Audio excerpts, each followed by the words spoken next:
Lesson 2 on functions and graphs. The last lesson was based on the concept of a function. It was a basic introduction to functions. In this lesson, we are talking about the quadratic function.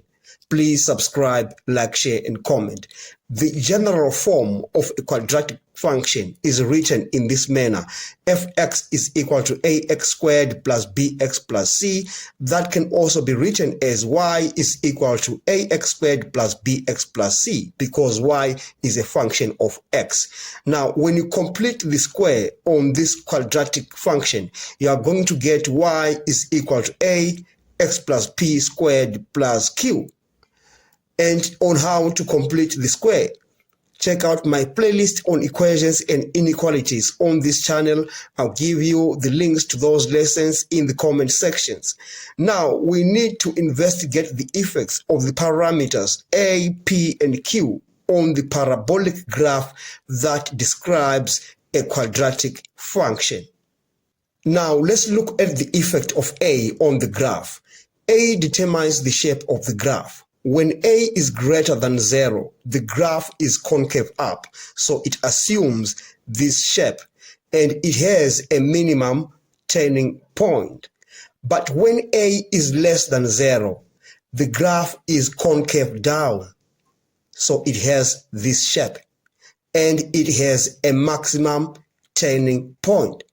And now, as a approaches 0, the graph becomes wider. And as a moves away from 0, the graph becomes narrower.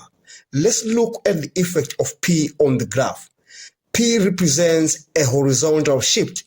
When p is greater than 0, the graph shifts to the left. And when p is less than 0, the graph shifts to the right. Okay. Now, let's look at the effect of q on the graph. Q represents a vertical shift. When q is greater than 0, the graph shifts upwards, like that. And when q is less than 0, the graph shifts downwards. Now, with the function y is equal to a into x plus p squared plus q in mind, let's look at 8 different cases.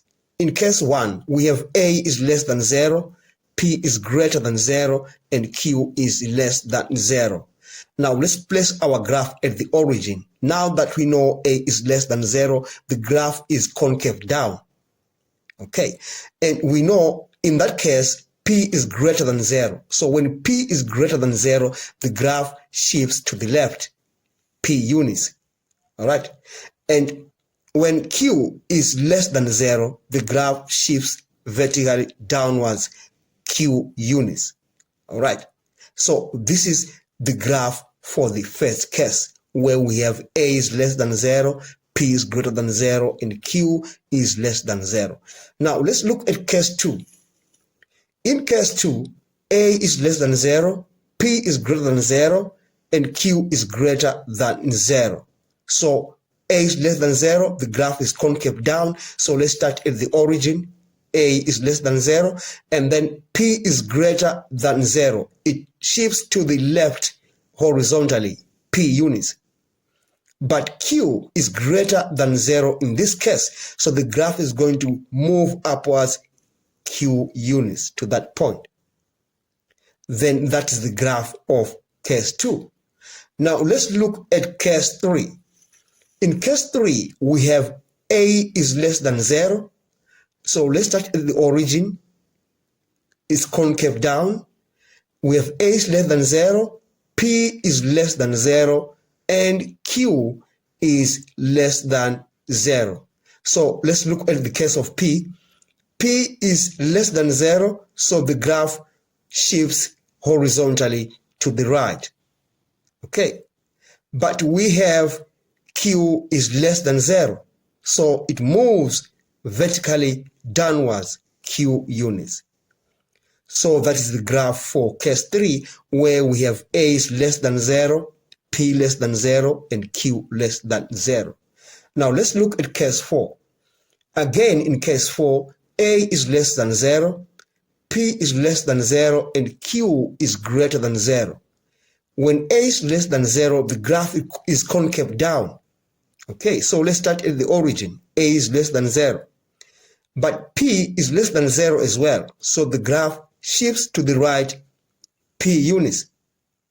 And in this case, Q is greater than 0, so the graph shifts upwards vertically Q units. So that is the graph for case 4. Now let's look at case 5. With case 5, we have A is greater than 0, P is greater than 0, and Q is less than 0. So when A is greater than 0, the graph is concave up. So let's place our graph at the origin, concave up, and P is greater than 0. So the graph shifts P units to the left-hand side. There we are. And in this case, Q is less than 0, so the graph shifts vertically downwards Q units. So this is the graph for case 5. Now let's look at case 6. In case 6, we have A is greater than 0, and P is greater than 0, and Q is greater than 0. For A is greater than 0, the graph is concave up, so let's place it at the origin. P is greater than 0, the graph shifts horizontally to the left P units. And Q is greater than 0, the graph shifts upwards Q units. There we are. So that is the graph for case 6. All right. Now let's look at case 7. Again, A is greater than 0, P is less than 0, Q is less than 0. Now for A is greater than 0, the graph is concave up. So let's start at the origin. P is less than 0, so the graph shifts horizontally to the right-hand side, P units. And Q is less than 0, so it moves down Q units, a vertical shift downwards Q units. So that is the graph for case 7. Now let's look at case 8. Again, we have A is greater than 0, P is less than 0, and Q is greater than 0. A is greater than 0, the graph is concave up. Let's start at the origin. P is less than 0, so the graph shifts to the right horizontally, P units.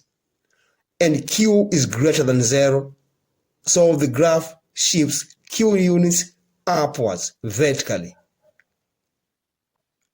Now, at this stage, I just need to explain a few concepts. I want to explain the vertex, the turning point, and the axis of symmetry. So this is the vertex of the graph right here. And that's where we get the turning point. And this line that cuts the graph in half is called the axis of symmetry.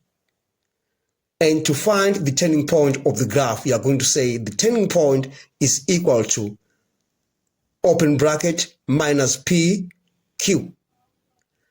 We have come to the end of this lesson. Thanks for watching. Please subscribe, like, share, and comment. Enjoy your day.